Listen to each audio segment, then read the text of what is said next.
मृत्यु क्या है? मृत्यु है ही नहीं।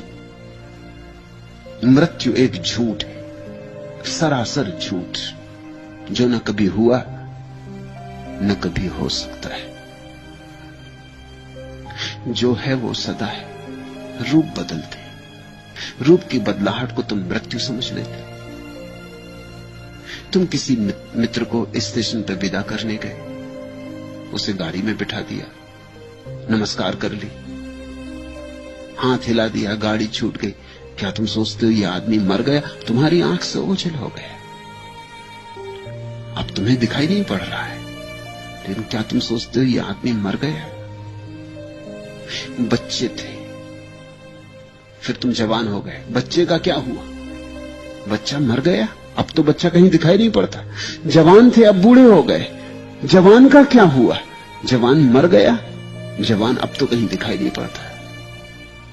सिर्फ रूप बदलते, बच्चा ही जवान हो गया, जवान ही बूढ़ा हो गया, और कल जीवन ही मृत्यु हो जाएगा। ये सिर्फ रूप की बदलाहट है। दिन में तुम जागे थे, रात सो जाओगे। दिन और रात एक ही चीज के रूपांतरण है, जो जागा था वही सो गया। बीज में वृक्ष छिपा है, जमीन में डाल दो, वृक्ष पैदा हो जाएगा। जब तक बीज में छिपा था दिखाई नहीं पड़ता था। मृत्यु में तुम फिर छिप जाते हो, बीज में चले जाते हो, फिर किसी गर्भ में पड़ोगे, फिर जन्म होगा, और गर्भ में नहीं पड़ोगे तो महाजन्म होगा, तो मोक्ष में विराजमान हो जाओगे। मरता कभी कुछ भी नहीं। विज्ञान भी इस बात से सहमत है। विज्ञान कहता है किसी चीज को नष्ट नहीं किया जा सकता। एक रेत के छोटे से कण को भी विज्ञान की सारी क्षमता के बावजूद हम नष्ट नहीं कर सकते। पीस सकते, नष्ट नहीं कर सकते। रूप बदलेगा पीसने से। तो रेत को पीस दिया तो और पतली रेत हो गई, उसको और पीस दिया तो और पतली रेत हो गई। हम उसका अणु विस्फोट भी कर सकते हैं, लेकिन अणु टूट जाएगा तो परमाणु होंगे, और पतली रेत हो गई। हम परमाणु को भी तोड़ सकते, तो फिर इलेक्ट्रॉन, न्यूट्रॉन, पॉजिट्रॉन रह जाएंगे, और पतली रेत हो गई। मगर नष्ट कुछ नहीं हो रहा है, सिर्फ रूप बदल रहा है। विज्ञान कहता है पदार्थ अविनाशी। विज्ञान ने पदार्थ की खोज की, इसलिए पदार्थ के अविनाशत्व को जान लिया। धर्म कहता है चेतना अविनाशी, क्योंकि धर्म ने चेतना की खोज की और चेतना के अविनाशत्व को जान लिया।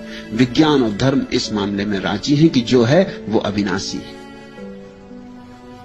मृत्यु है ही नहीं। तुम पहले भी थे, तुम बाद में भी होगे।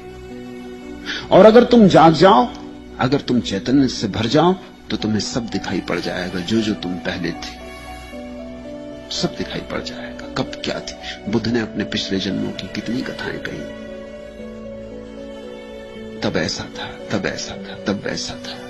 कभी जानवर थे, कभी पौधा थे, कभी पशु थे, कभी पक्षी, कभी राजा, कभी भिखारी, कभी स्त्री, कभी पुरुष।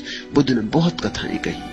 वो जो जाग जाता है उसे सारा स्मरण आ जाता है। मृत्यु तो होती ही नहीं। मृत्यु तो सिर्फ पर्दे का गिरना है। तुम नाटक देखने गए, पर्दा गिरा, क्या तुम सोचते हो मर गए सब लोग? जो पर्दे के पीछे हो गए वो सिर्फ पर्दे के पीछे हो गए। अब फिर तैयारी कर रहे होंगे, मूछ इत्यादि लगाएंगे, दाढ़ी वगैरह लगाएंगे, लीप पोत करेंगे, फिर पर्दा उठेगा। शायद तुम पहचान भी ना पाओ कि जो सज्जन थोड़ी देर पहले कुछ और थे वो कुछ और हो गए। तब वो बिना मूछ के थे, वो मूछ लगा के आ गए, शायद तुम पहचान भी ना पाओ। बस यही हो रहा है। इसलिए संसार को नाटक कहा है, मंच कहा है। यहां रूप बदलते रहते, यहां राम भी रावण बन जाते हैं और रावण भी राम बन जाते हैं। ये पर्दे के पीछे तैयारियां कराते, फिर लौट आते, बार बार लौट आते। तुम पूछते मृत्यु क्या है?